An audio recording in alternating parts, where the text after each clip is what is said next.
Morning all, this is a Chess24 Banter Blitz, 9:30 in the morning today, because of the amazing events in Paris, the Rapid and the Blitz. Let's take the first challenge. Kaz, hello, let's try E3. This has become a bit of a fetish of mine recently to play E3. I guess you could say the English opening is like a reverse Sicilian. So E3 is like a reverse French defense. The most common moves, of course, remain E4 and D4. Is Kaz awake? Maybe I kicked off a minute a bit early. I hope Kaz is there. I'll say maybe hello. Okay. Yeah, I'm thinking also as an intellectual challenge that it's interesting to be able to think in reverse to things you may have studied with black and try and apply the concepts in reverse. So I think there's an element of reuse as well, and yeah, more creative thinking in reverse. So I'm not sure Kaz is there actually. Maybe he can challenge later. Okay, let's go on to the next challenge. Phenomen. Morning. Hope someone is around this morning. Yes.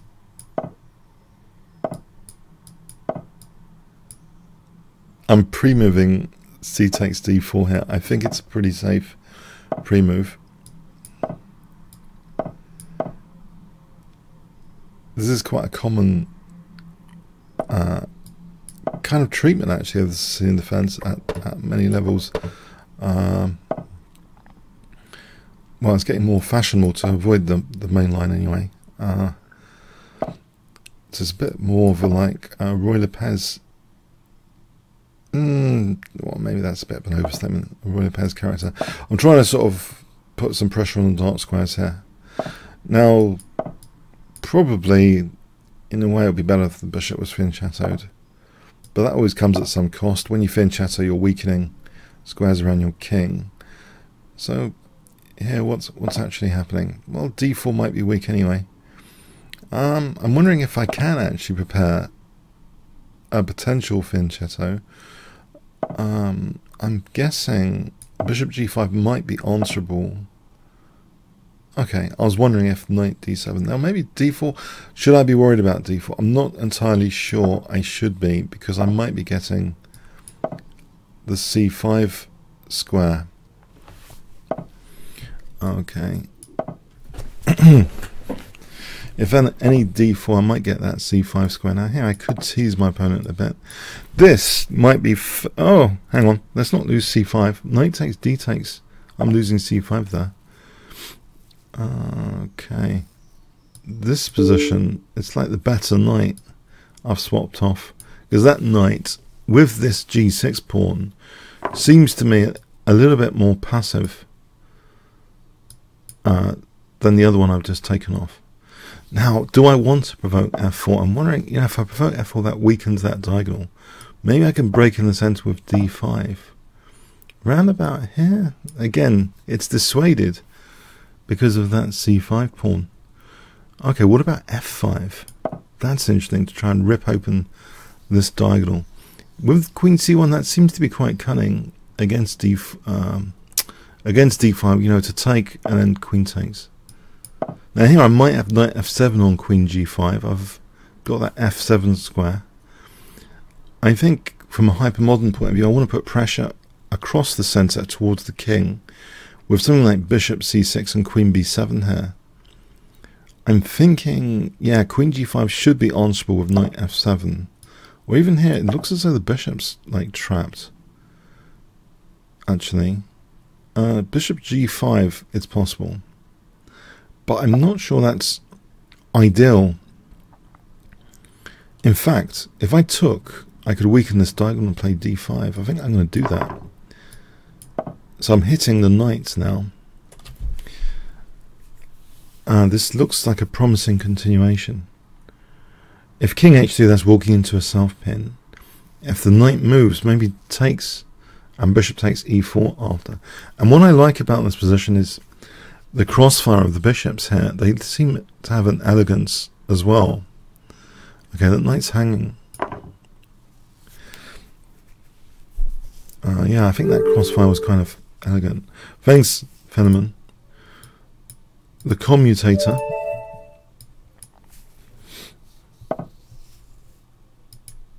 Any videos on the Caracan in the chat? Yeah, I've played some Caracan stuff. If you check my Kingscrusher channel, I've got a Caracan playlist. Okay, let's see. So bishop b6. I answered the question on Quora recently, which was quite abstract. It was, you can't really make too many generalizations about openings because they have such a diversity of personality within different variations. But someone asked, you know, is the Caracan more solid than the Sicilian defense? And in fact, I researched the stats, and the win percentage for white, according to, like, say, Chess Games comments, about the same win percentage for white. What seems to happen is that the draws increase at the expense of the wins for black.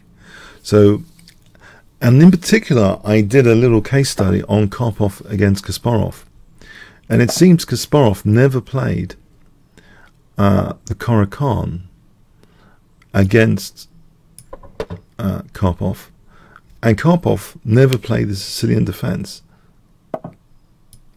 against Kasparov. I mean, I'm talking about classical games, not Blitz. I think I really came to the conclusion that there must be a stylistic fit. So whatever you play, it's got to fit your style.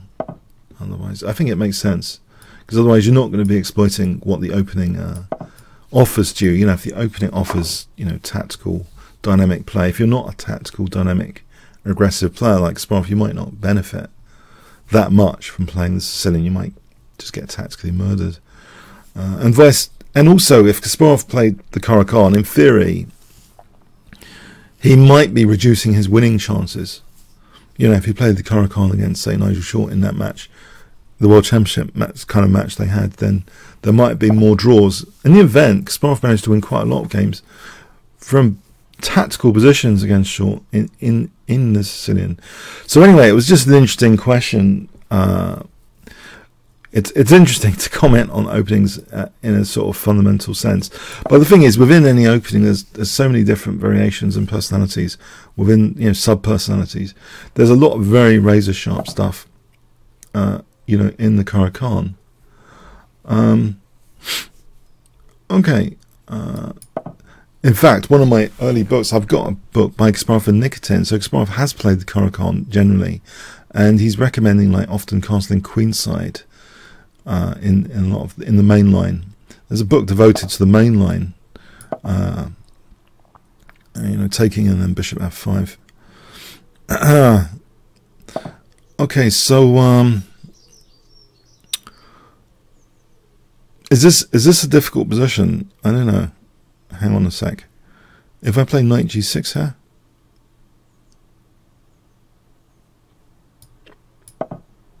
Now, if he takes, I'm wondering if I can take the bishop. If he moves the bishop, I'm wondering if I can take the pawn. You see, I'm just keen on getting this e5 square. Ah, okay. Okay, let's go for it. I hope this is not completely ridiculous thing for me to do. The factors of me getting mated here, this diagonal, this file. Somehow, I've got to keep a grip on this file and this diagonal, I believe, defensively here. Can that happen? If they converge, I'll get mated. You know, imagine there's a queen d4 check with the rook cutting across escape squares, then I'm dead. Let's tuck the king, I think, from ends here.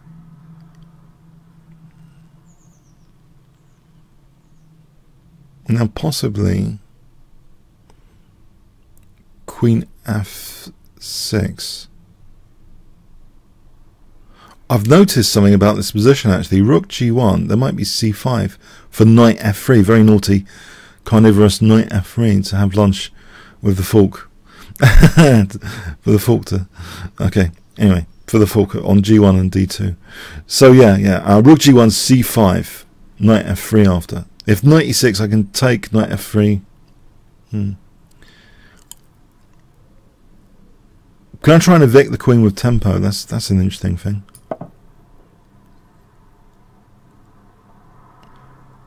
Thankfully, my bishop's covering that key tempo gaining square, D5. So I'm thinking... what am I thinking here? I'm not sure, actually. I'm thinking... maybe C5. Maybe. Or I could damage the pawns here. What about if I just damage the pawns, then C5? Because that knight might be a nuisance later. And in fact, I've ruled out knight E2 now. By taking that knight, I've kind of ruled out knight E2. No, actually, it's protected. Okay. I think I can... It's getting a little bit dangerous.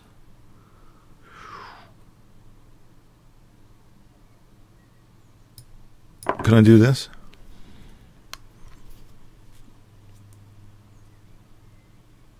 No, my knight's hanging if I take. I'm wondering if this G6 square is useful. Oh. There's tactical bishop F7 here. Rook takes bishop H5. Queen D1, I guess. Queen takes C3. Yeah, I could try this.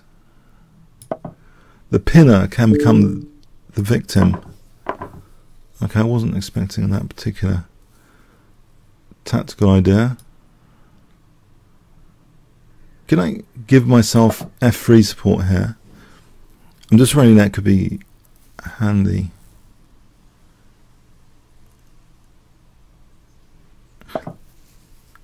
Let's not lose every pawn necessarily.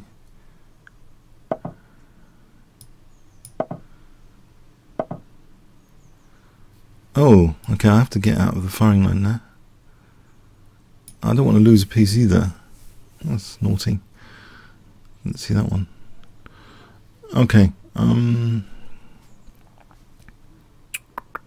Is there rook H8?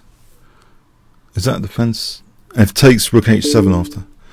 Alright, it's blocked there, so I'm not losing. I thought I was going to be losing a piece back.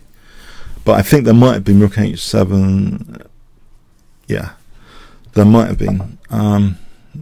Okay. These pieces seem fragile. Can I do this?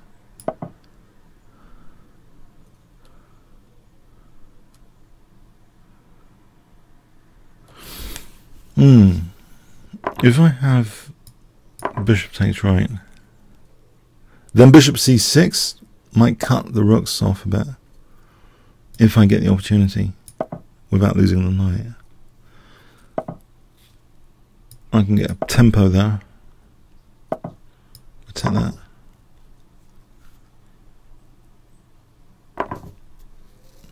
Maybe kind of restrict the rooks a bit.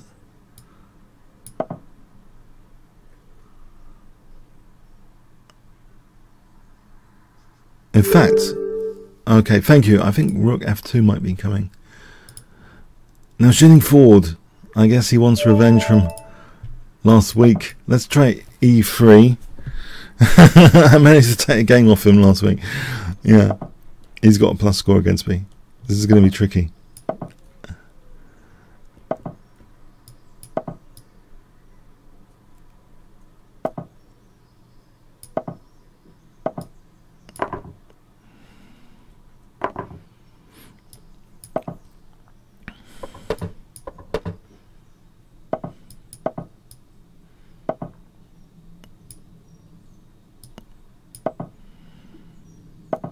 Just wondering if that c5 square, b4, knight a4 could be handy. Okay, but I have to put that on hold for a moment, that plan. Maybe I can renew the plan, knight b3, knight c5. And this is a tactic, you know, knight takes and bishop c2. Knight takes and bishop c2 if I play knight b3. That's not refutable, is it? Let's put the knight back for a moment. That might be a bit ambitious, knight b3, in the circumstance of the rook on c8. This way, it's a kind of more... He's blocked that now, so maybe knight b3. This is on the cards again, without this tactical knight takes b4. I'm not sure I mind that. It's kind of French defense, what I kind of played this for. Reverse French defense strategy. Rook c1 and knight c5. Interesting. Some pressure on the queen side here. On the f5 g3, I guess he could try and smash me with g5. Can I just gain a bit here on the queen side? Maybe light squares to protect the bishop. If I double up rooks, then b5 is going to be interesting. I guess he's playing g5, super aggressive. Can I prepare for the onslaught? I'm hoping. Can I be a nuisance?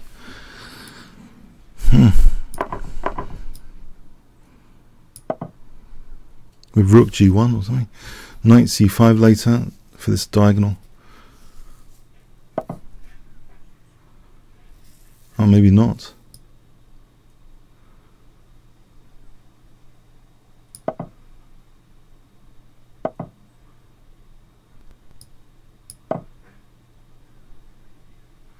If I get rook g1 in, what does it do? We have takes and rook f2. I'm not entirely sure. Funny enough.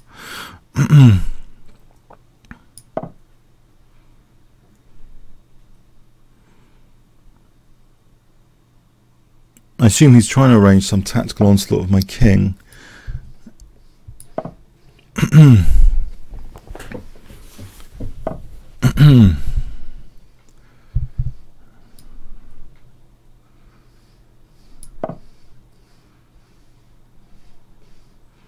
Keeping an eye on the queen side c file just in case this can come to my rescue. And if I played knight c5, trying to get my bishop involved. If I have two, the passed pawn as well could be dangerous. Just trying to get this bishop involved, really. I don't want to be without counterplay. It might not be objectively best, but it liberates the bishop. Maybe I can treble here on this g file. It takes away d6 as well. There's a passed pawn here. Takes away d6. Okay, I'll treble. It is...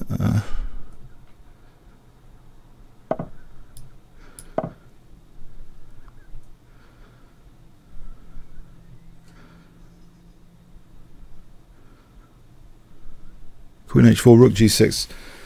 If he... let's get the bishop back.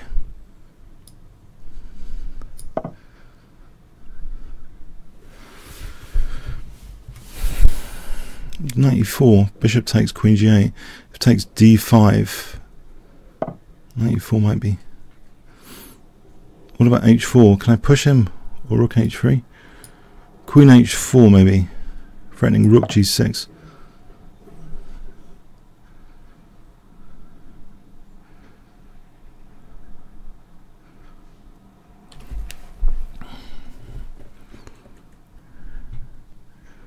I'm not threatening rook g6 actually. Okay, we got this bishop involved.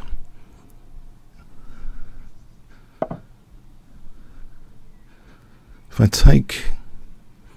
King takes. So he's on my queen. Okay, I'll see. Does he take with the king? All right, he takes with the king.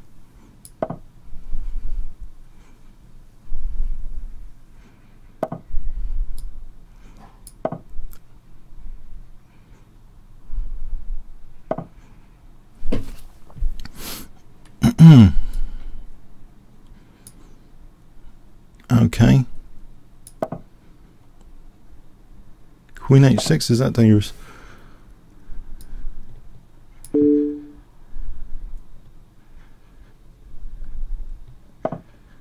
Well, that's an interesting one. I want to take on d5. I just realised Queen g5. Would have been interesting. Maybe I can get the bishop to b3. So he's going to have rook g5 here. Isn't there taking Queen g8? No, it's not working. Can I get my queen out of the firing line or not? Probably not. That will get a lot of exchanges. Maybe this for rook g4. Trying to answer that. Alright, now d5 pressure. If I have a pin, that will really help.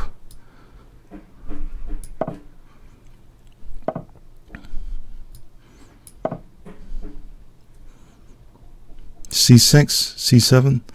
Try and work with the pin, the diagonal, and G file here.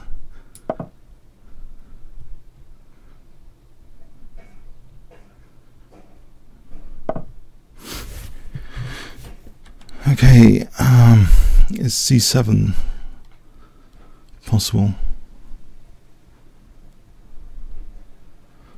Or if I take and then queen c7 check, king e8, not so hot.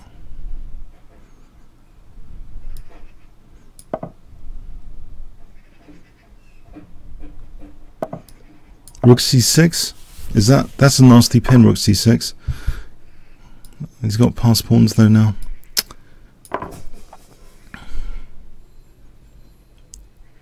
f2, rook f1. I have to address his stuff.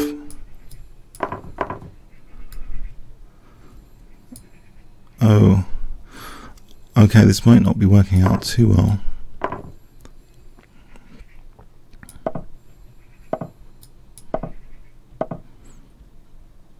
Can I take or I take?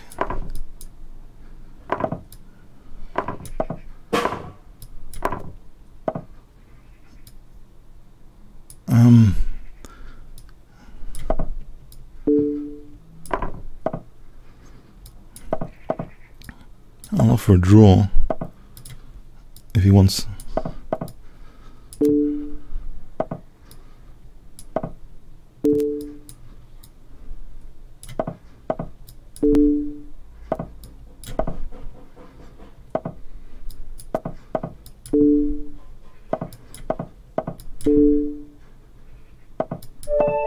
It's a good game.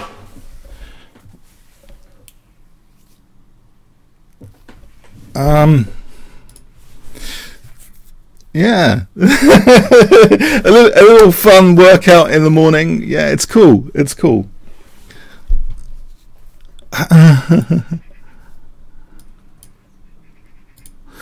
Okay, so okay.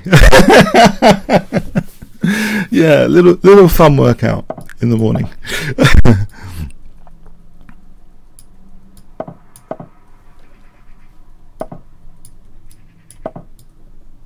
Okay, zoom missed.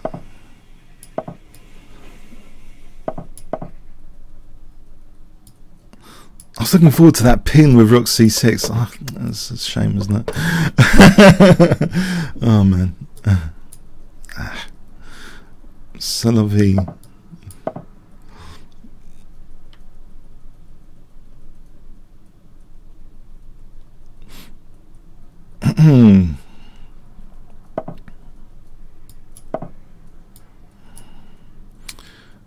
Knight e5 might even be good as a pawn sack, because if I can get onto those dark squares later, I can let him win a3, I think. If he wants to take and take on a3, maybe c5 traps in the bishop. If bishop b4 takes and I've got the pin against a8, So knight takes, bishop takes, c5, traps in the bishop.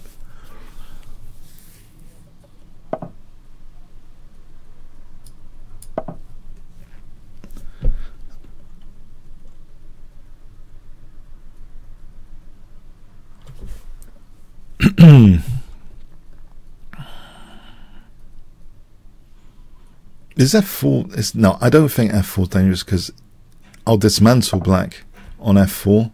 Let's stick a knight in here. e4 can't be allowed to fall apart here, surely.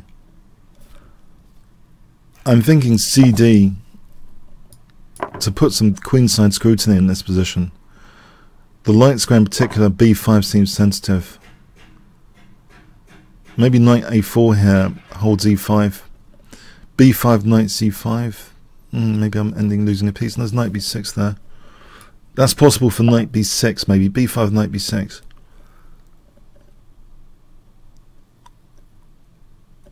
The other thing, f3 looks interesting, but there's knight g5. The knight's always going to crawl back. You know, h4, knight f7 or e6. I think this weakening of b6 is interesting here, that I can use b6. I will use b6 here. Just to suppress b5. This pawn looks a bit dislocated from black's position. Maybe queen e1 to try and win that pawn sneakily. Unless f4 is going to smash me up here, I think queen e1 is plausible. Well, I'm going into a self-pin, bishop c7, queen a5. It's suspicious.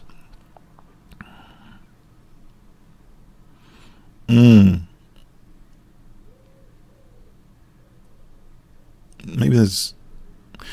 If I kick away the knight, I'll have c5. If I have c5, I can play queen e1. Say bishop c7, queen a5. I'm thinking I'll have queen c5 later, hitting the queen, protecting the knight, getting out of the self-pin. So in that regard, f3 here might be handy. So idea, queen takes, bishop c7, queen c5.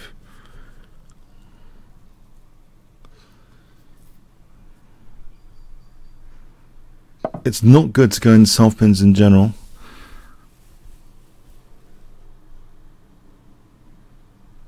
Okay. Intriguing. I'll take off that knight. And I can just take on a5, right? And this is, look at the forcing moves, knight f3, there's knight f3. I think I can snatch that pawn. Securing some endgame prospects with passed pawns there. As long as I can hold the dark square grip enough. e4. He's going to crash through with f3 after. Probably better to play rook e1. To try and hold against f3. You know, if I played e4, he could take and then play f3. This way, I think that e-file could be interesting. I'm just wondering about forcing moves here that could be handy theoretically. This one, well, this one of course. Oh, actually, then there's knight g6 hitting the queen and the rook on f4 there. So e takes, rook takes, knight g6 is a double attack on the queen and the rook.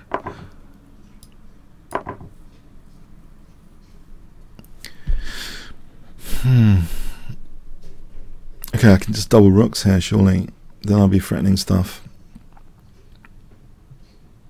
Or Alekine's gun, rook e2, queen e1, Alekine's gun.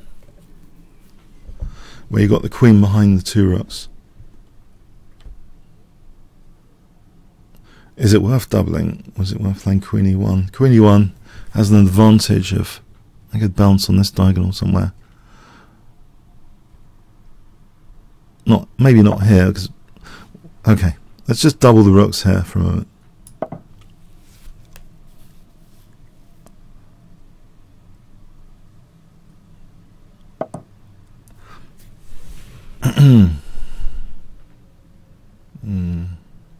h4.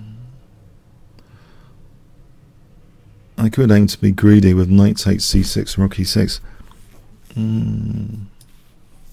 Triggers off Interesting sequence of events. Knight c6, rook e6, because I'm forking then the queen and bishop on d6.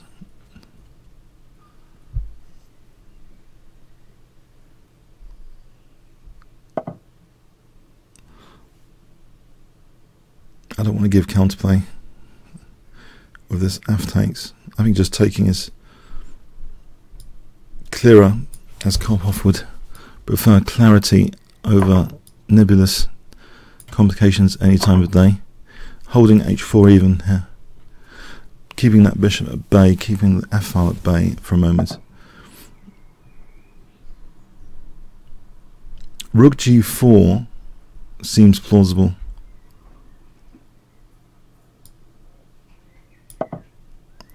Taking, I get a tempo on the queen. My queen should probably come back in the game.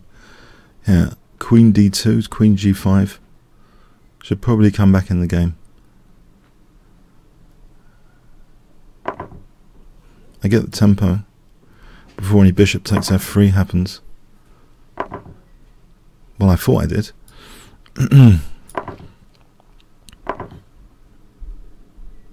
There's queen g5 here threatening mate and the bishop.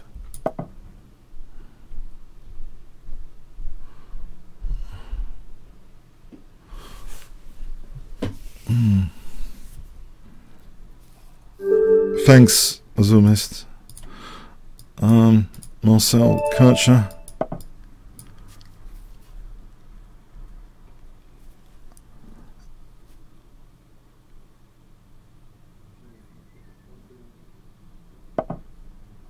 Okay, so this is, I don't know, the price is blocking the bishop, but actually there's a lot less hassle in this line by doing that, because c4 is not a gambitable pawn if I tried, because sometimes people snatch that pawn and try and hold on to it in the Slav.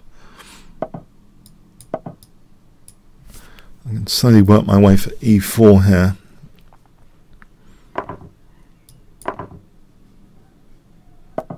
Okay, in this case I'm going to try and do something with this bishop.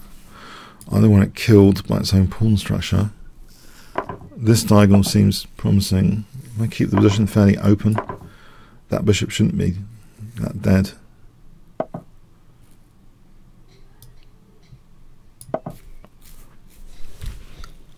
Maybe rook d1, knight e5 is on c6, but to make that better, I think rook c1 first to target c6.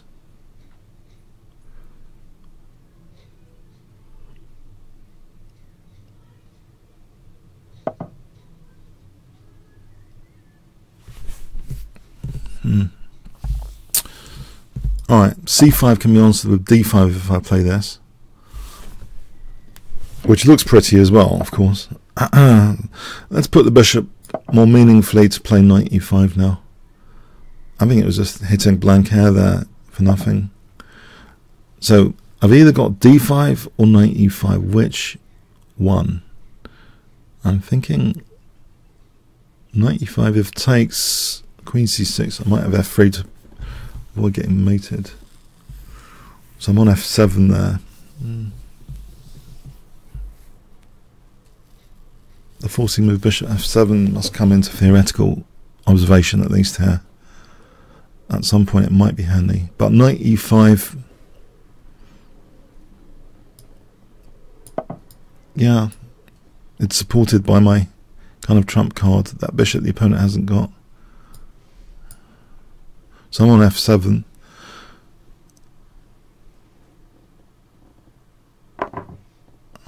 So queen c6 threatens mate. f3, I'm hoping is sufficient. Maybe no, not f4, knight e4. I got to keep an eye on e4 here as well. f3 will do it. Suppress the diagonal. Knight h5, knight d7.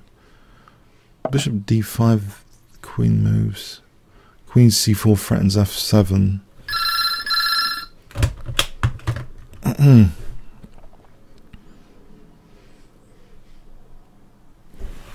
Maybe rook d6 here. Rook d6 is looking good. I can double rooks and play for e6.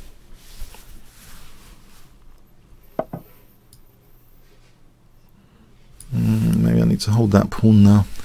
e4 is not so exploitable as earlier. The knight's not popping into e4 that quickly. So this might be more justified, because otherwise he's just taking on e5, surely.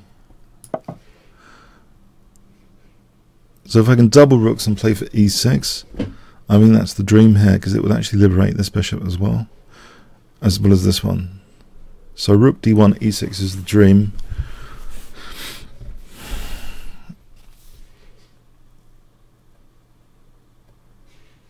There's also, with this move, I've got queen h5 on f7, fg6, queen g6, or rook g6, because that pinned pawn. So I'm wondering, yeah, double the rooks, queen h5 or e6. Maybe queen h5 here. Doubling here. Well, I'm tempted just with queen h5.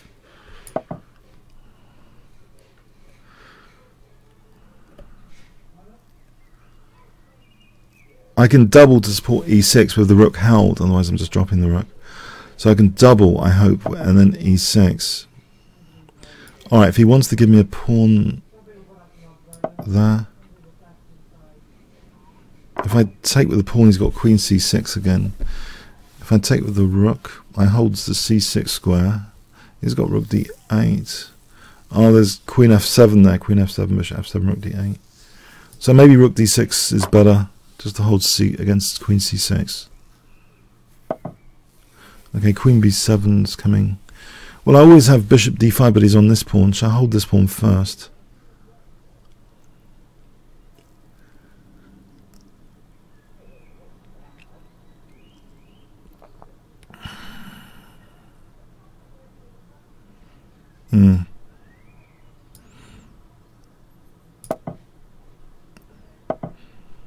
So bishop d5.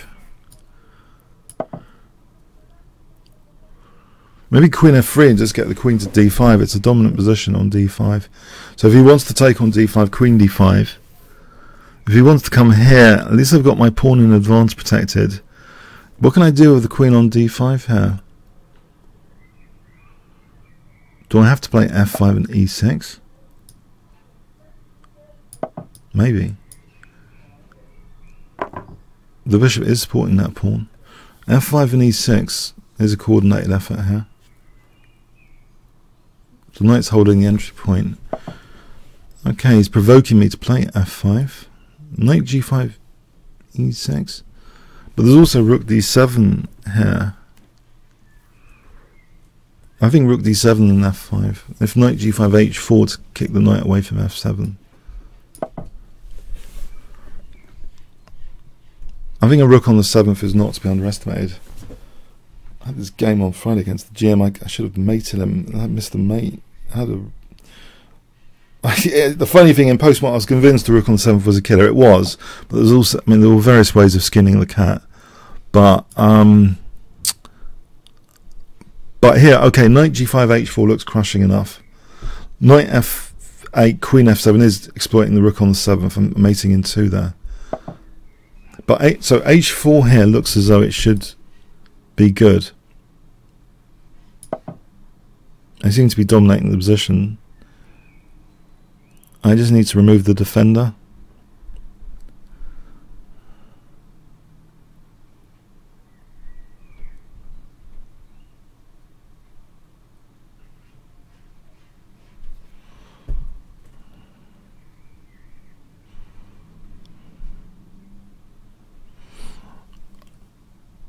I can't see a reply to this. That's good news. I don't think there's a reply. Knight moves, I'm just taking, okay. It's all back to e6 is liberating the bishop, if nothing else. Downside, slight downside of queen g3. Is there a risk of perpetual check? I can take on f7, king moves, queen f3, queen e1, king h2, queen check, queen h3 is pinning the queen to the king there.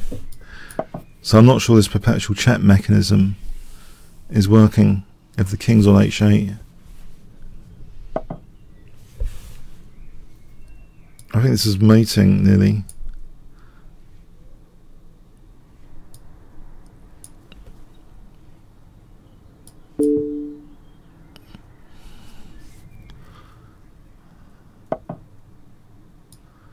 It should be. The king's very exposed. As long as I don't blunder horribly.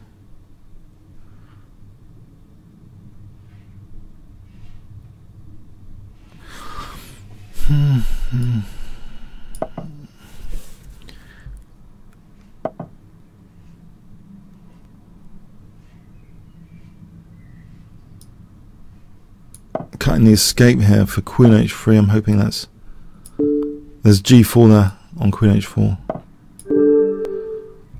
Okay, thanks for the game, Marcel. I can't accept invites from non-premium. You have to be premium member to challenge. Banana monkey.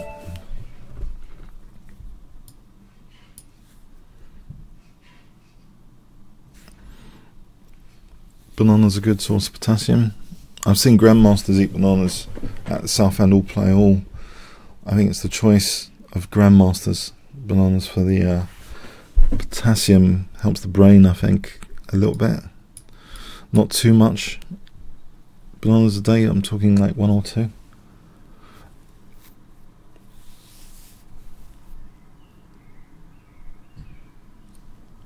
Funny enough, there was a question on Quora about food as well. I've asked recently. I'm really into it recently, and John Pigott is one of my club mates. He went all the way to Reykjavik. He's 59 years old, and he actually got his final IM norm at the age of 59. And we had this club dinner the other night, and he mentioned sort of going a bit vegetarian, but having fish. And fish has B12. I think, yeah, there's something to B12, I think, for brain stuff. They say it's like related to the brain. There's some evidence anyway that B12 could be beneficial. But you get that in fish. And so, yeah, we quizzed him about his diet, and so he'd gone mostly vegetarian, but with fish. There's the caveat, and that's the B12 caveat, actually. So it was interesting, yeah. So we actually, my club won the North Circular Chess League. I had a very dramatic final game, piece down for 2 pawns, and I managed to swindle it, funny enough.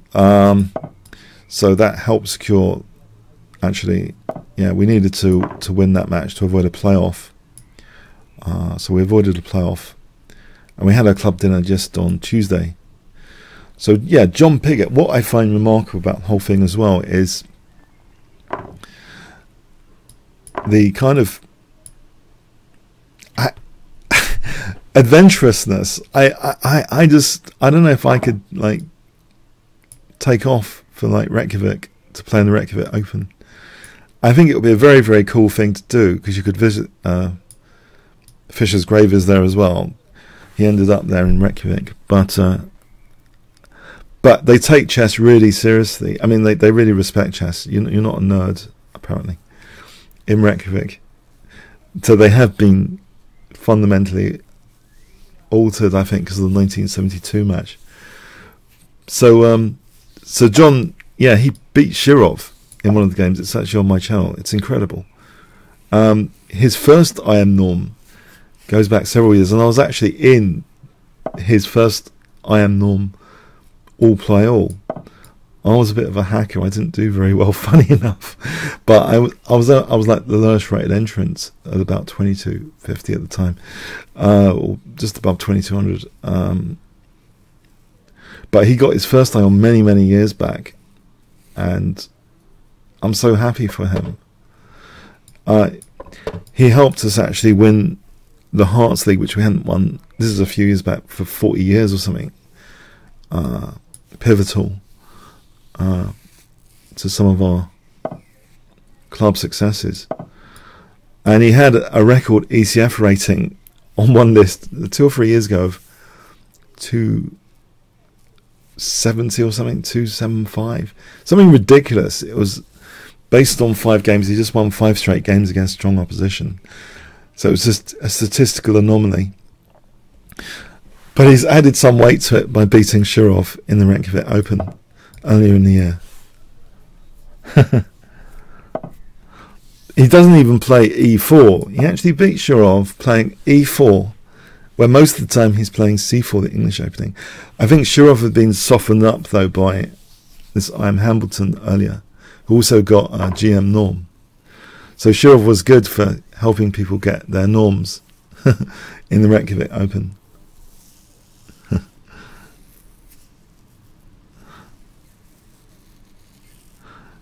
But probably a bit pissed off and wanting to go home by that point in the final round. Can I unpin here? It's sort of weakening my king, isn't it? Let's play g4. Kind of tempted. This is not even a threat because of bishop h7. I could play bishop c2. Maybe that's better. Oh, knight. Queen d3 allows knight e4.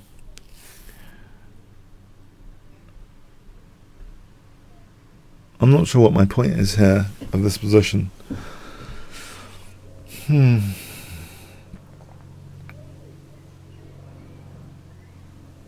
Perhaps knight e5 is interesting, given that the d pawn is immune because of taking and bishop h7, winning the queen. Knight e5 seems tempting. Maybe then f4, g4 and f5.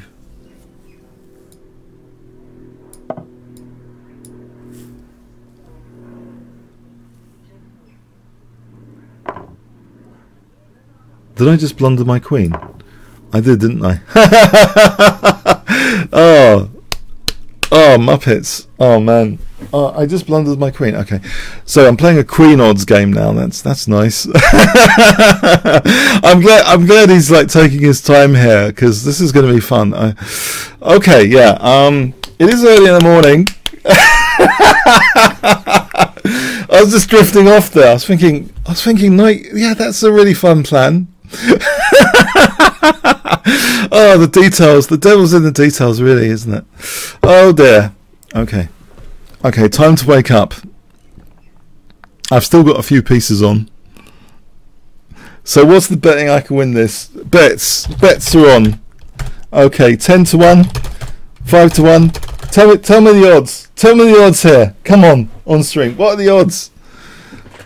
This is a queen odds game. Come on. He's taking his time. I think my odds are going up. He could have played knight e4 to get some pieces off for clarification. What is he doing? Is he playing for knight e5? I'm not going to allow that. What are the odds? Tell me the odds on the stream of me winning this. I want to try and prove you guys wrong. Let me see if I can pull something off here. I've just blundered again, haven't I? Okay.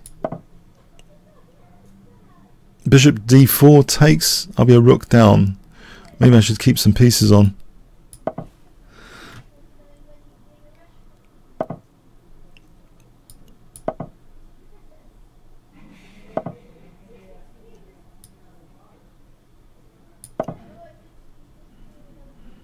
I gotta focus now.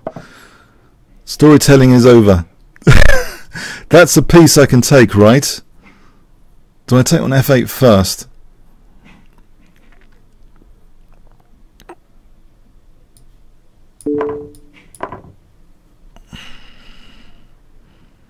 Is my rook stranded on queen d6? Okay, he's threatening f1. Is he mating me necessarily? If I play rook e3, is it worth it to try and guard my back row?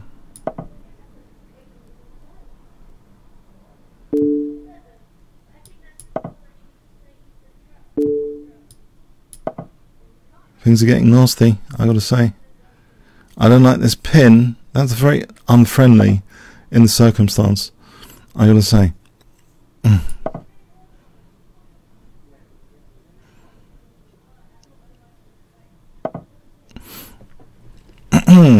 check. I can actually win d5. This. Don't panic. That's the thing. You shouldn't panic in these situations. I'm talking to my opponent, not me. I'm trying not to be panicky. Don't panic. Don't panic. He panicked. I'm afraid he panicked. But he only had a few seconds there. I'm sorry. I drifted off. Yeah, the knight was pinned. That was very naughty. That was very naughty. He deserves the bunny ears, if I can find them. Where have my bunny ears gone? I have to show the bunny ears. Oh, he made me bunny. Oh, I can't find them. Sorry, guys. I don't know. They're somewhere. Oh, I can't see them. Ugh. Anyway, virtual bunny ears. Okay, you can imagine them. Oh boy.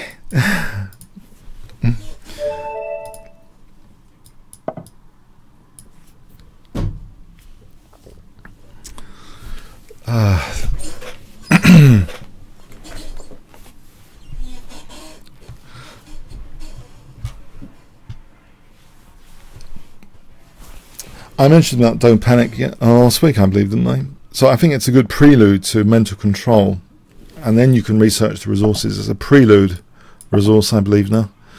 My latest thoughts on it from Hitchhiker's Guide to the Galaxy. Take control mentally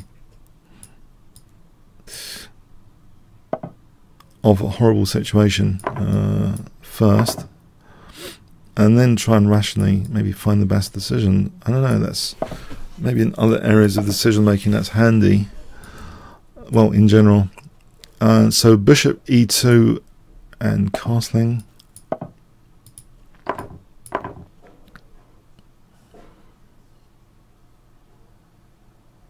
It's woken me up a bit, that game. It's quite yeah, a wake-up call. A wake-up call. A5 could splinter the pawns on b6, right? It would isolate some pawns. Might be worth doing. I don't want to drop the centre pawn. I'm not entirely convinced by bishop f3. I like the bishop on this. It's on a6. So maybe f3 is justified. Does weaken f4 a bit. There are downsides to everything, basically. Does weaken f4 a bit. But I want to keep the bishop trained on a6 in the event of b5 I can take, and a6 is weaker. f4 might not be that exploitable. I might be able to play g3. With this, it's almost a splintering anyway, because c5 is more vulnerable. But a6 looks like it's going to drop here. I just need to protect b2. In fact, rook a6 is possible, isn't it, because of the bishop. My queen's protected by the bishop.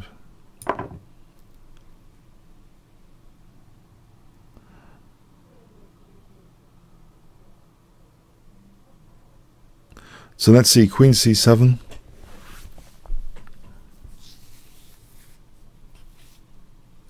If I double the rooks, queen b2, well, his bishop's hanging. That was the point. I thought you had to play queen c7. Now c5 is weaker as well. Probably I can take bishop c5.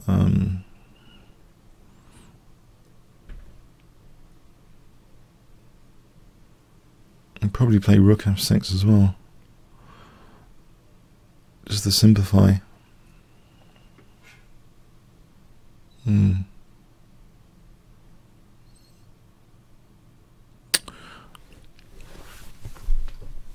trying to find a perfect move or a practical move. That's an interesting one. Perfect move or a practical move. A practical move might just be rook a6.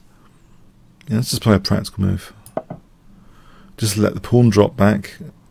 Simplification, I can take on c5. And this is rook c2. Maybe there's rook a3. I think rook a3 might be sufficient. And there's rook c8. And there's bishop b4. Rook b2. Do I need this mess?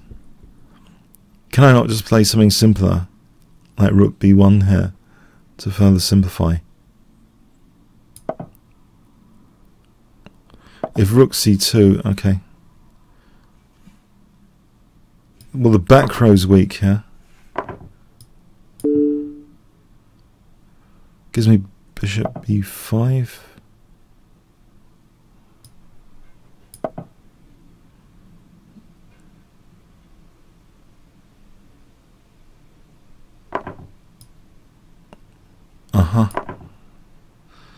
Good one.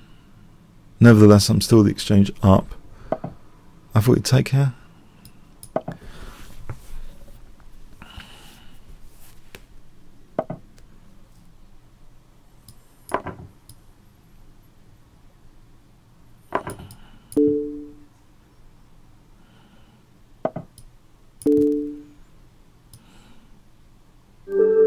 Right, thanks for the game, Pesho.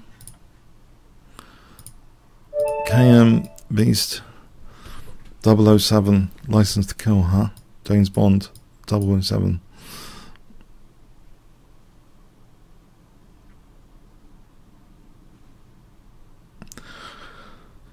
Okay.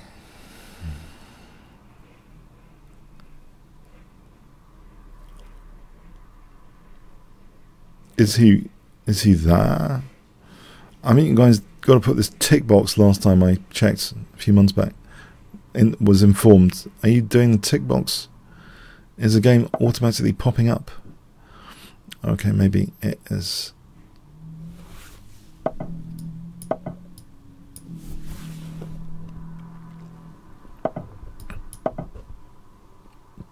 Don't mind this.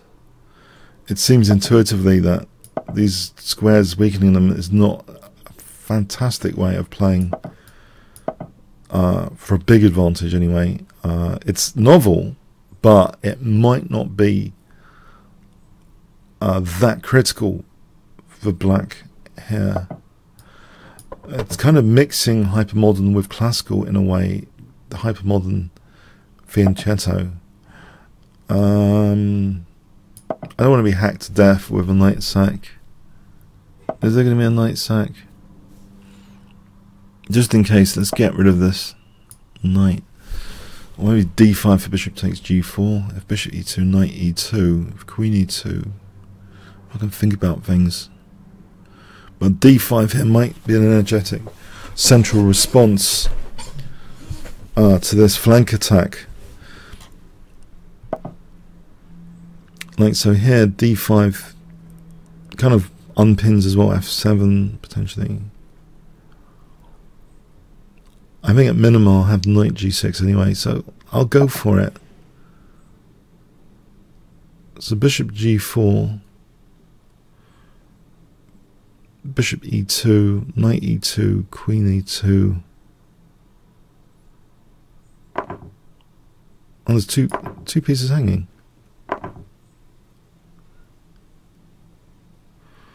Oh, that's the point, I see. I'm going to unpin, I hope, f7 with c6 and b5. There is a forcing move here, d3 to consider in variations now. But first, if I can unpin, then maybe f5 can energize my position here. HG, f takes, I seem to have nice centre pawns. Taking, g-file could be dangerous. But again, I think I'm energizing the position with f5.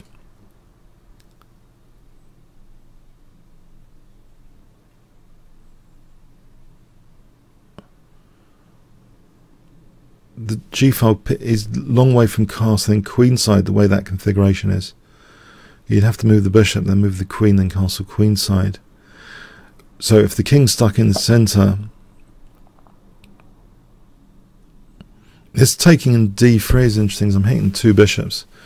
If bishop g7, d takes, he's got this. But even so, it seems dangerous to allow this d3 capability.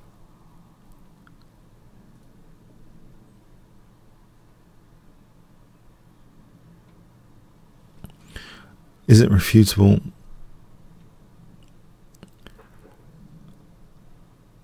Should I just be taking here in principle anyway, and then g5 just to block?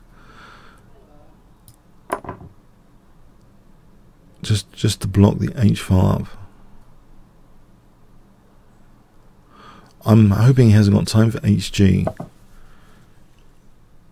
e3 here works tactically because it takes him on the bishop. Queen c1. I'm coming in for the kill with queen d6. So e3 looks pretty convincing to me. Rook f2 he could just castle, he doesn't have to take for e3. But e3 looks pretty good. So I'm on that bishop. Now queen d6 here takes on g7, queen g3, king d1.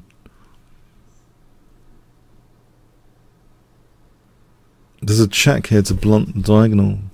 I can provoke c3 and then go back to c7 just to avoid any discussion about bishop takes g7. So queen c7 for queen g3. Oh, hang on, he can take on e3. That was dumb. Okay, I think try and think about what's going on here more. Okay, cool.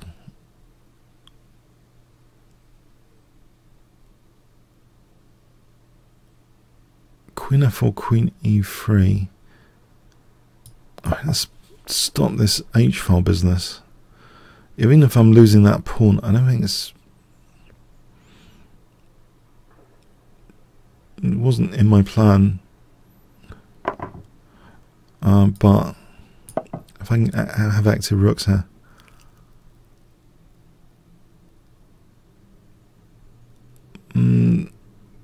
Will he allow this? Because queen d2, rook f2, rook e1,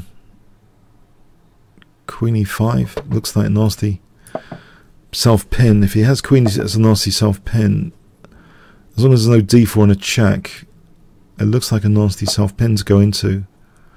There's a pin this way as well, queen e5.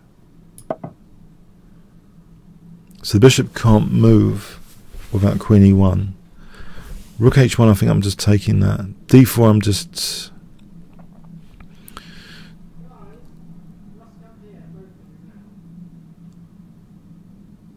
maybe I'll take on e2, take... The queen moves to d1, I can take here, so that's 3 pieces for the queen.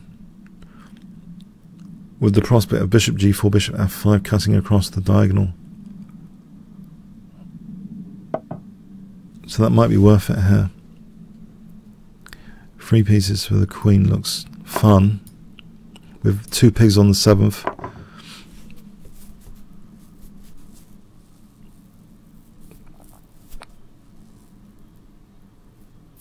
As long as I'm not getting mated or perpetual check time. Let's see, the perpetual checks are limited because my bishop's controlling e8 and e6. So if I have time for rook b2, rook a2, I'll be threatening mate with either rook a1 or rook f1.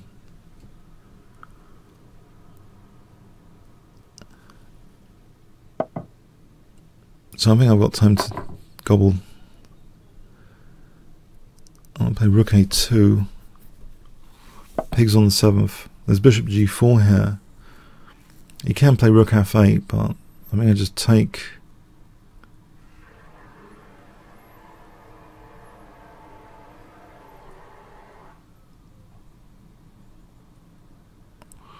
We're going to just take on a2. If he takes there, then the check, and I win the queen.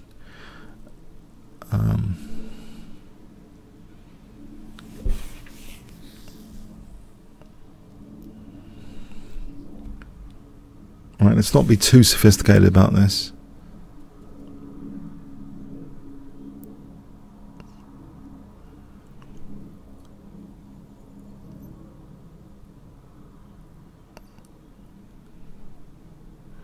No, hang on. I take with the king.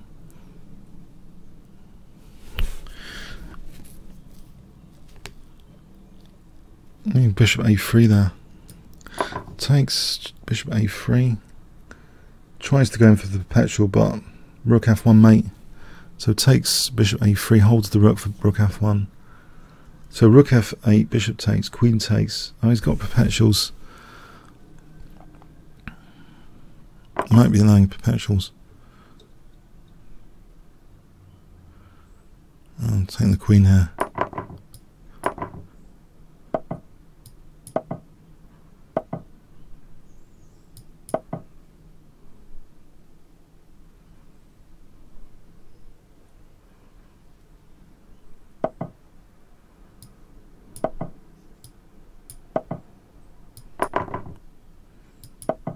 Bishop g5.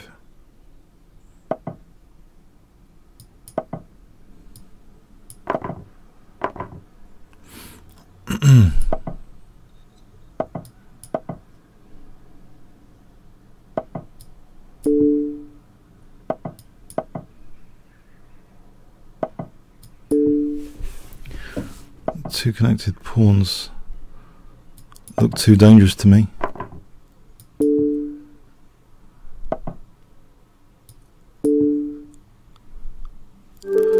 Thanks for the game, Cam Beast.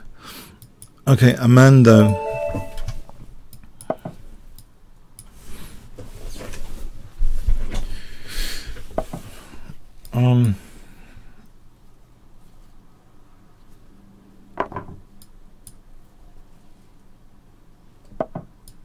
Alright, so this is I want to play for knight e5. That's my point here.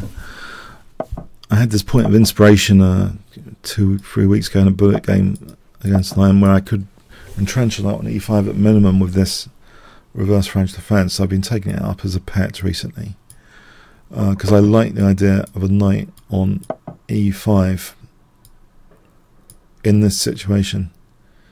As long as black hasn't got knight e4, I have a certain comfortable grip, I would say here, which is ideal for blitz games, because this f file is an automatically activated rook with pressure on f7 potentially, if that's ever taken. So Tartko once said a knight on e5 and the attack plays itself. I think he had a point. That guy was really quite clever. If f6, or maybe knight g6. Let's see, hg, bishop g6. With the idea queen h5, f5, rook f3, that sort of thing. It looks a bit dangerous to play f6. It does weaken this diagonal. The pawn chain is going.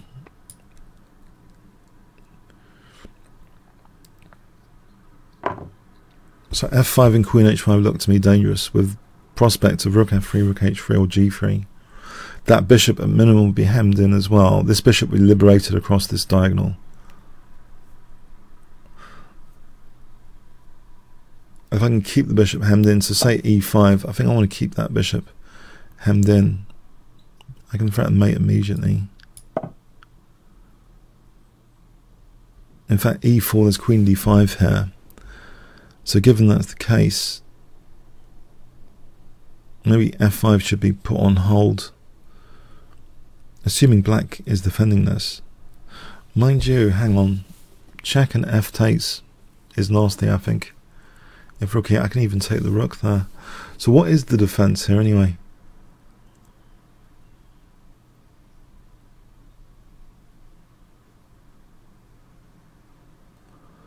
Ah, okay. You crushed me well, thanks for the game. Yes, it looks difficult to defend actually. Thanks, Cicero.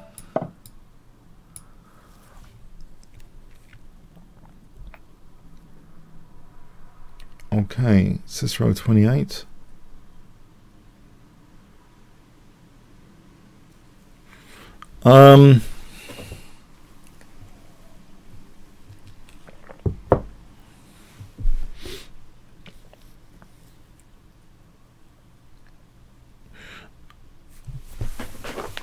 Bonnet Chess Club did have another IM in the past. He's still playing a bit, Neil Bradbury. But yeah, now we've got kind of two. It's cool. Even cooler. So Bradbury is an honorary life member because of that achievement.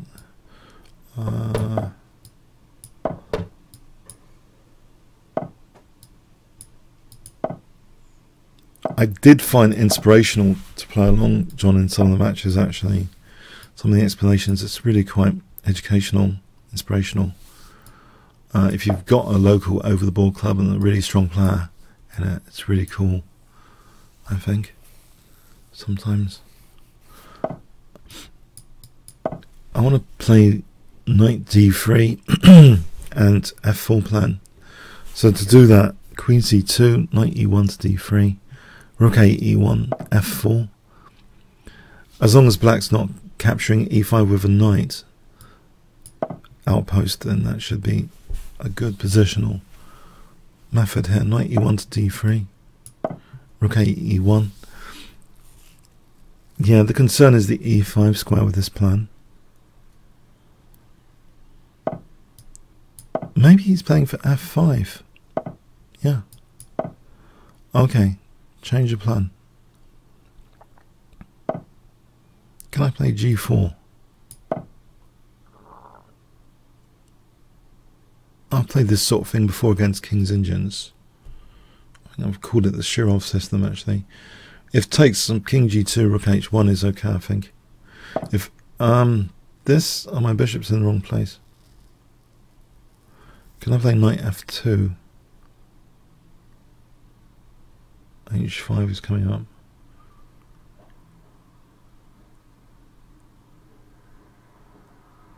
Maybe bishop g4 is coming up. Knight f2, there's h5. Queen d2, there might be bishop g4 and f3. Bishop f3. Rook f3, rook f3, queen g4. Maybe there's rook g3 there. In that case, I'll risk this for queen e1. On h5 though, that remains an issue or not. Queen e1, queen h3, there's knight f2. So if he plays h5, he's locking it out his queen from returning after queen e1. If he takes hg, fg, as long as f3 is not a problem. Normally I'd have the bishop sticking around on d2 to kick, to play bishop e1. So here it's interesting, we've blocked both our sort of pawn storms, him with c5, because usually c5 is a thematic break for white. And I'm trying to close down this side of the board. Will he accept an exchange of queens? Queen h3, knight f2, queen h4 is possible though. Oh, I'm surprised. I'm surprised. I'm thinking king g2 and rook h1 here. Without the queens on, I have got a certain stored space advantage in the position, in theory. So I would hope that I can do something with the queen side at some point. It's probably likely to be a bit drawish though.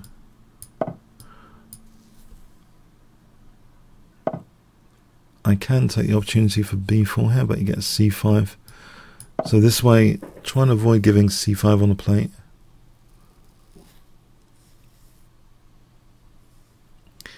a5 might do more damage than good. Okay.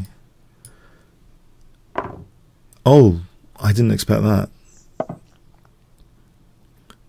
Can I not play a little dynamically now, or not? He's trying to get that c5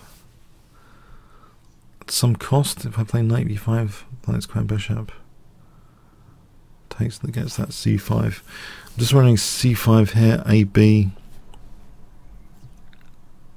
I guess knight takes and he takes after.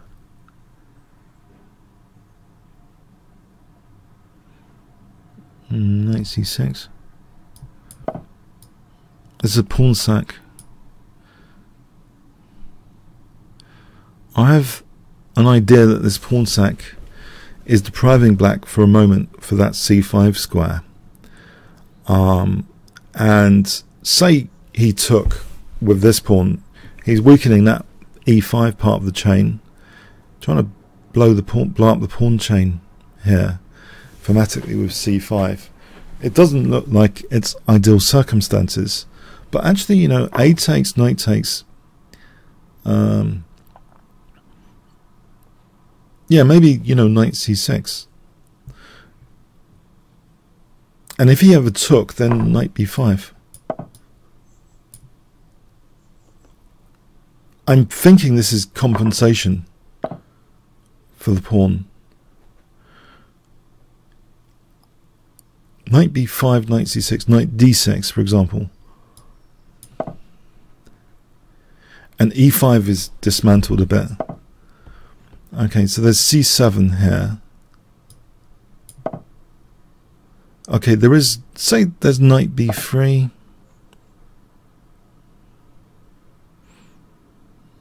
Maybe bishop c3, encouraging knight b3, because I'm wondering this pawn's quite dangerous. So say knight b3, okay. Bishop c4 might be good. It looks like a fine bishop. Ever knight d4. I've got entry points covered. That means maybe I can play... Well, bishop d5 here looks nice. Maybe I should have taken on a8 first. Oh, I'm hoping I'm not going to regret that.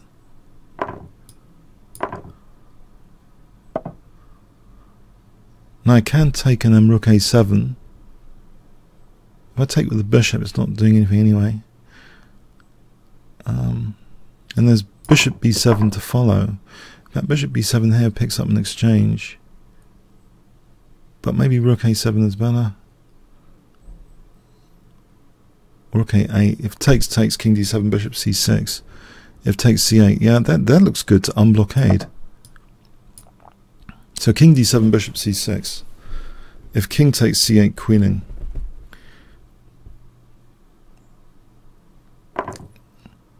Well, there's rook e8 here. Now, can I hold his pawns or not? Try and hold the grip on the pawns. Can I blockade with the king? Have to preview that. Blockade with the king, just generally on the light squares, and try and make progress from here.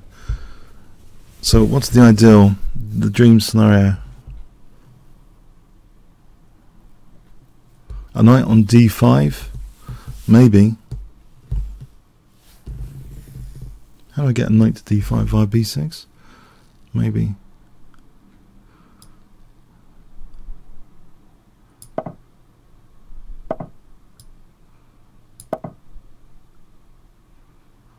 Maybe the bishop can hang around this diagonal. Okay, I'm thinking to put the bishop on d3 and work with the king.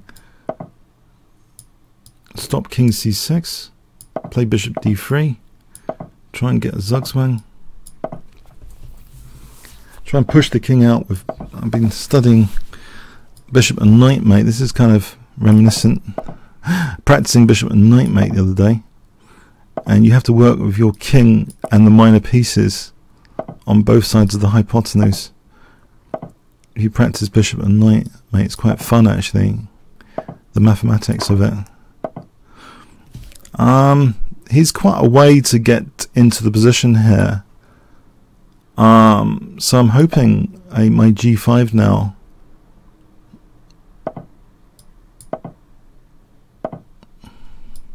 I can herd with, yeah, it's still quite a way to get into the position. As in the bishop and knight against king mate, the bishop and knight can create a wall against the opponent's king. That's 1-1. Trying to create a wall against the opponent's king. Okay, so Don Williams, hi.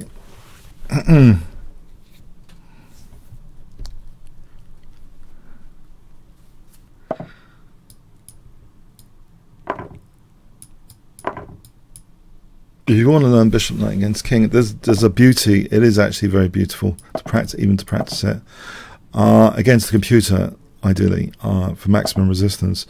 But I do find it quite beautiful. Actually, you can revise it from. You can learn the method, the triangle method, from the Majnu 2016. no, Maju something. Majnu, search for bishop and knight mate. But that's one of the better ones, I think.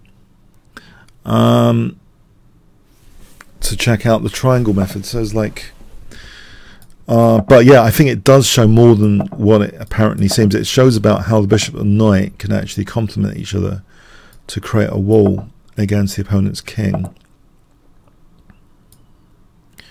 And how the king like works like with a nice team member with those minor pieces.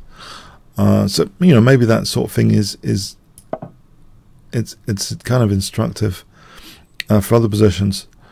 Here, Queen C6 friends, mate. Just wondering about Knight F7 here, Queen E6, King F8. That's not harmful, is it, for black at the moment? Could it be? If he plays H6, Knight E6, and I simply take on G6. So I think H6 might be out of the question because of Knight takes E6. Now Knight F7 here, Queen E6, King F8. There's another way of looking at this. With he's got Knight F4 as a resource. How have I got to simply Queen H5 here? Knight F6, Queen H3, and yeah. If H6, Knight E6, hitting the Queen. If Knight F6, Queen H3, I might have made progress there with my Queen on H3. I don't know. I don't know. Maybe you can just play Bishop takes G5.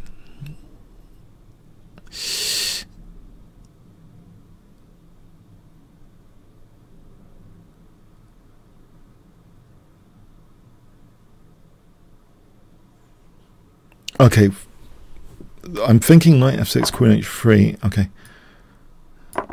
hold F4 for a moment. Again, I could consider. No, actually, I don't know. Tricky. It's one of those positions I'm thinking to wait for the opponent's next move to have a bit more detailed information. Knight F5. Knight F5 is often, as Ben Feingold says, interesting and dangerous.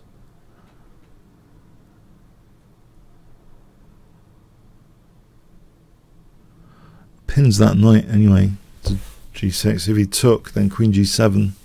So Knight F4 takes. Does he take with a pawn? In that case,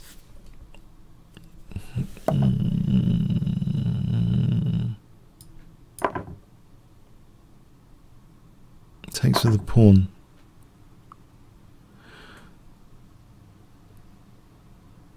Sorry, H4, H6, Queen G4.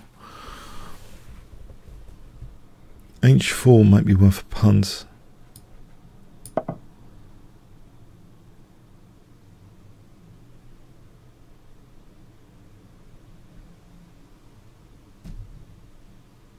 I'm just wondering about this Queen C6 here. Is the move... no, I don't know. Actually, he's not threatening mate. My queen's on G2. The queen could be lifted, though, with a pawn move at some point. So, if I did play F3, there might be rook... No, there's not rook E3 yet. Possibly F3 is an idea, then. On Queen C6. I think I'm threatening H5 here. Let's imagine H6 is played. Okay, don't have to imagine H6 anymore. I'm threatening maybe H5 here.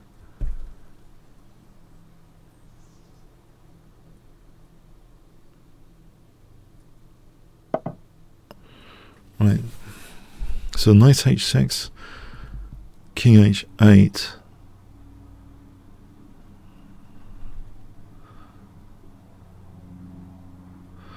And if I played, what if I just played queen takes f4 here? Is that not a pawn?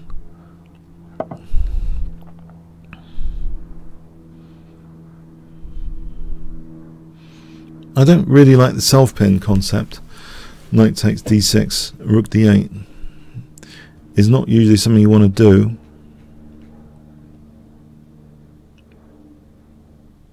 On the other hand, queen takes d6. It looks a lot safer to do queen takes d6.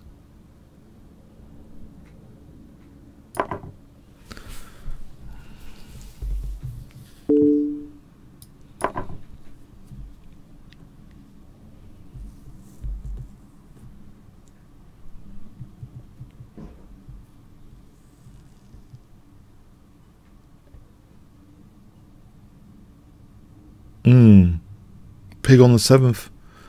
Imminent. Rook e7. Cool pigs on the 7th, even by GMs, because they sort of greedy for eating pawns, which are statistically on the 7th rank. But also statistically, you're restricting a king as well, so it's a nice pattern to be aware of. Trying to get rooks on the 7th or pigs on the 7th. 2 pigs are better than 1. Rook e7 here for bishop c4. Pig on the 7th. I know there's only 2 pawns it's attacking. Bishop c4, king h8, knight f7, king g7, knight g5, king h6, rook h7 is not mating as a knight h7. Nevertheless, this seems to be winning anyway because of knight f7 taking. Thanks for the game, Don Williams. Press.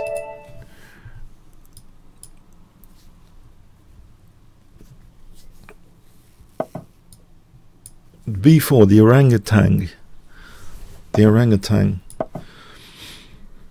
I've got an orangutan specialist on my own site, ChessWorld, a correspondence style site, very different to this style of chess. So you can have like 5 days of move.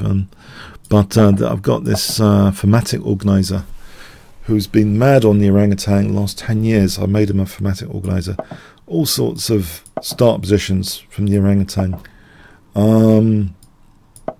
B4. All Polish? He's Polish. I think there's a Polish connection there as well. Okay. Positionally, you know, it's interesting. I'm just gonna close there and try and maybe use c5 as a pivot, maybe for knight e6. Okay, that c5 looks okay, but I've probably given f5.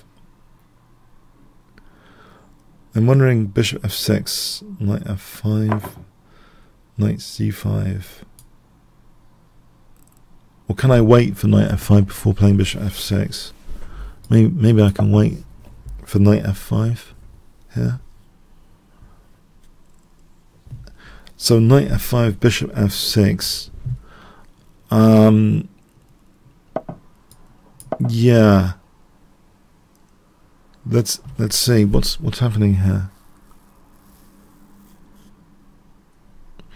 His e4 unfortunately is adequately defended. I was just glancing second check just then. It is adequately defended, right? Now if I played rook e8 trying to provoke some weakness on the diagonal. But there's also knight f4 in this position. Knight f4 in this position. Rook e8 might be redundant now. Knight f4.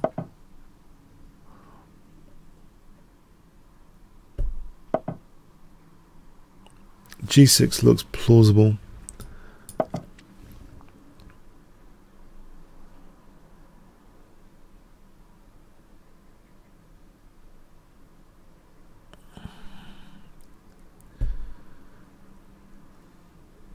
In fact, Okay, so queen g5 looks dangerous, threatening knight h3 check and winning the knight. I guess it's not a big deal, threat. Actually, is it a big deal or not?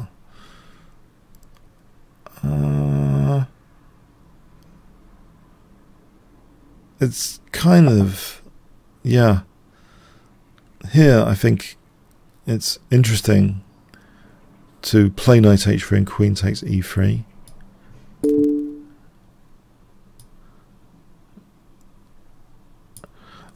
He doesn't really want to weaken this diagonal, surely. There's things like knight e4 to be considered, or queen f3 simply. Maybe knight e4 is perhaps the more spectacular way of playing this position. After taking check, bishop g2, it's not sufficient. Why not just play with some clarity? In fact, taking and taking on b3. Yeah. In fact, I could just take on b3. Yeah, that's kind of clarity. Just take on b3. And if rook a3, there's queen takes c1. Oh, sorry, okay. Okay, I'll take this. This is distracted by the f3 issue, but this side of the board is interesting for winning material. If rook b1, knight takes a1. So if rook here, queen takes c1, not knight takes c1 because rook takes e3. This looks as though things are falling apart here. Knight takes is hitting the queen, funny enough.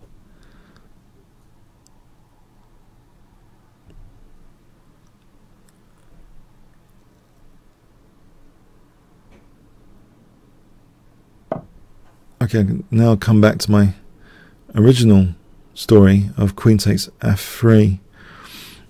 Unless there's anything else, I mean, okay.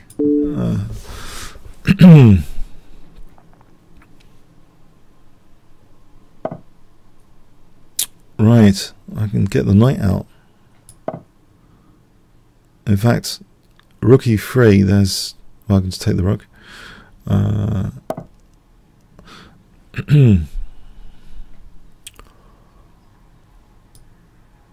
Here.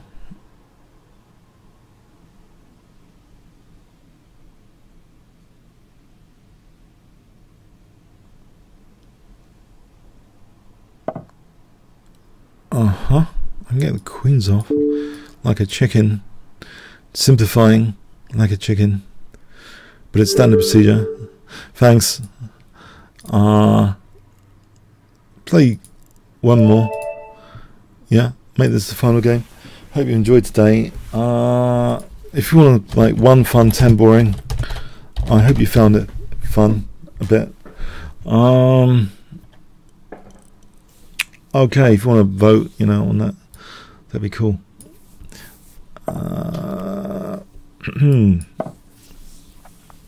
I think this d6 response is okay. Yeah.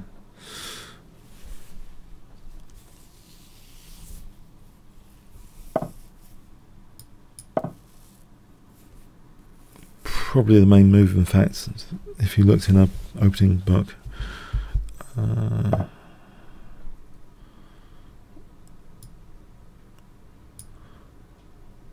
Okay, I'm a bit cautious though about this position. I guess I want to play for d5 in a solid kind of Slavian structure, potentially later with c6. Slav structure.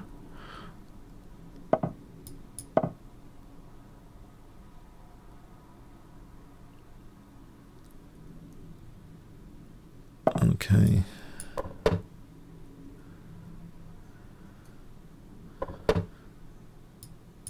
Can I give my bishop h7 just in case of knight h4?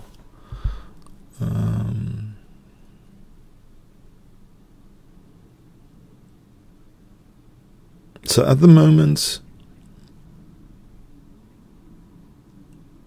I'm concerned at the moment, but let's say d5 is a grip on the e4 square. So I've gone classical here with pawn on d5, literally occupying the center as opposed to trying to indirectly control the center. So I'm literally occupying a bit more, some key squares. So d5, the knight blocking in the pawn, you might think, is peculiar. And yeah, it does support e5 though sometimes. So I'm going to run with the idea that e5 is a major perk of the knight on c6 here. The rebellious knight on c6 blocking in its own pawn. Pawn's saying to the knight, hey knight, you blocked me in, what are you doing? And the knight's saying, well look, you know, I can play for e5 here. Okay, just hang on a bit, I'll unblock you soon. And okay, Chigorin would be proud. The adopted father of the Soviet chess school, Chigorin, Mikhail Chigorin. So a fan of quirky stuff. Okay, so here unfortunately the bishop's not hanging on e2. On the bright side of this, maybe I should have tried to win a pawn there. We were taking in queen takes d4 just then. Second opportunity to do this now. Yeah, I think it's tempting to win that centre pawn. So queen takes d4 with tempo. I'm hoping no major disaster. In fact, even a7 is protected from d4, but at the moment he has to handle the knight on c3. So what happens here? Self-pin, knight e4, knight d1. Is that naughty to have that position? Knight e4. He's not rook e4, is he? Nope.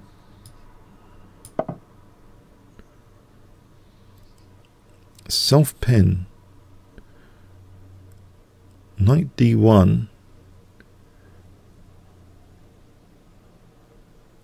Or knight a4.